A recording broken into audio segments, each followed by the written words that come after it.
ৰাতিপুৱা শুই থাকোঁতেই যেতিয়া টোপনি নহওঁতেই চকুত আহি বা গাত আহি ৰ'দটো পৰে কাৰ বাৰু খং উঠে। মোৰতো বহুত বেছি খং উঠে, একেবাৰে কেনেকুৱা যে লাগে, কাৰণ টোপনি হৈছে মেইন, আৰু টোপনিটোত যদি কোনোবাই অশান্তি কৰে বহুত বেছিয়ে বেয়া লাগে। তাৰপিছতো যেনে তেনে উঠিলোঁ, এফালে চাহ নাস্তাখিনি সোৱাদ ল'লোঁ। আৰু আজি ৰাতিপুৱাই বনাইছোঁ ৰুটি আৰু এফালে বনাইছোঁ চাহ আৰু অমলেট। আৰু আমি চাহ নাস্তা খাই ছোৱালীক খাবলৈ দিলোঁ কল। আৰু মানুহজনে বৰকৈ জোকাই আছিলে, মোক বৰকৈ তেল মাৰি আছিলে। তাৰমানে তেওঁৰ আৰু তেল কোনে শুনে, এই গৰমত আৰু এইবিলাক বস্তু ভাল নালাগে। সেয়েহে মাজে মাজে অকণমান কাম কৰি আছোঁ আৰু মাজে মাজে গৰমত অকণমান বহি আছোঁ, কাৰণ ইমান যথেষ্ট পৰিমাণে গৰম দিছে। নাজানো আৰু কাৰ ক'ত যে কি হৈ আছে। এই গৰমত কিছুমান মানুহতো চাগে কাম কৰিবই পৰা নাই, আৰু আমিতো বাৰু ঘৰত থাকি ইমান কষ্ট পাইছোঁ। যিবোৰ মানুহে বাহিৰত যে কাম কৰি আছে সেইবোৰ মানুহৰ বাৰু কি হৈ আছে, সেই কথাটো ভাবিলে কিন্তু সঁচাই বহুত বেয়া লাগে। আৰু এই দুজনীৰ উৎপাত, যিমানে গৰম হওক ঠাণ্ডা হওক, দুইজনীৰ উৎপাতটো কম্পালচৰি থাকিবই। আৰু এয়া ইফালে কি কৰি আছে। এইফালে এনেকৈ থাকোঁতে মোৰ মনত পৰিলে যে চাওঁ মুৰ্গীটোৱে কণী পাৰিছেনে নাই। গৈ চাওঁ যে এটা কণী, ইমান মনটো ভাল লাগি গ'ল, একেবাৰে মুখত হাঁহি ওলাইছে, দেখিছেনে। আকৌ এইফালে ছোৱালীয়ে এই গৰমত মেগী খাবলৈ বহুত টাইমৰ পৰাই চিঞৰি থকাৰ কাৰণে মই দুইজনীৰ কাৰণে মেগী বনাই বাঢ়ি দিলোঁ, কাৰণ তাহাঁতক খাবলৈ দি মই ইফালে কাম কৰাত লাগি পৰিলোঁ।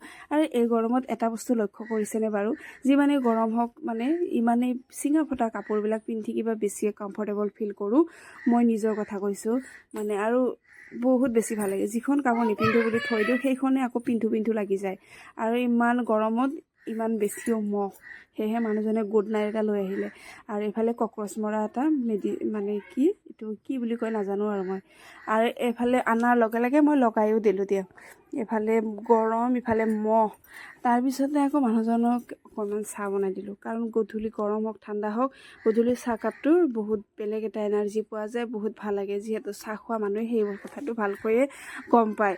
আৰু এইফালে মই তেওঁৰ কাৰণে চাহখিনি ৰেডি কৰিলোঁ। আজি মুড়ি আৰু চানাকে মিলাই খাম, আৰু এইবিলাক বস্তু কিন্তু তেনেকৈ আমাৰ খোৱাই নহয়। সেয়েহে এইফালে আকৌ ৰঙা চাহ অকণমান বনাই দিছোঁ। গাখীৰ আনিব যোৱাৰ এলাহতে কিন্তু ৰঙা চাহ খাম আজি। আৰু কেতিয়াবা ৰঙা চাহটো খাই ভাল লাগে, যিহেতু আমি প্ৰায়ে গাখীৰ চাহে খাওঁ, সেয়েহে ৰঙা চাহটোৰ সোৱাদটো অলপ বেলেগ পোৱা যায় যেতিয়া খাওঁ। আৰু এইফালে আজি মানুহজনে বৰকৈ মাংস আনিব যাবৰ কাৰণে মাংসৰ কাৰণে বৰকৈ চিঞৰি আছিলে, মানে মাংস নহ'লে তেওঁৰ ভাত খোৱা নহয়েই। কিন্তু মইহে মানে বৰকৈ জোৰ কৰি আছিলোঁ যে নাই, আজিও নিৰামিষ ভাতে খাম। কিন্তু ক'ত আৰু নিৰামিষ ভাত হৈছে। এইফালে গৰৈ মাছৰ পিটিকা আছে, এইফালে আলু পিটিকা আছে, এইফালে পাপৰ আছে, দালি আছে, আৰু এইফালে তেওঁৰ কাৰণে অকণমান মাংসৰ জোলো আছে। তেনেহ'লে ক'ত নিৰামিষ হৈছে আপোনালোকে কওকচোন বাৰু। কিন্তু তথাপিতো তেওঁ নহয়েই মানে, সেই লৈ মোৰ লগত অকণমান মানে খং উঠিছিলোঁ তেওঁৰ।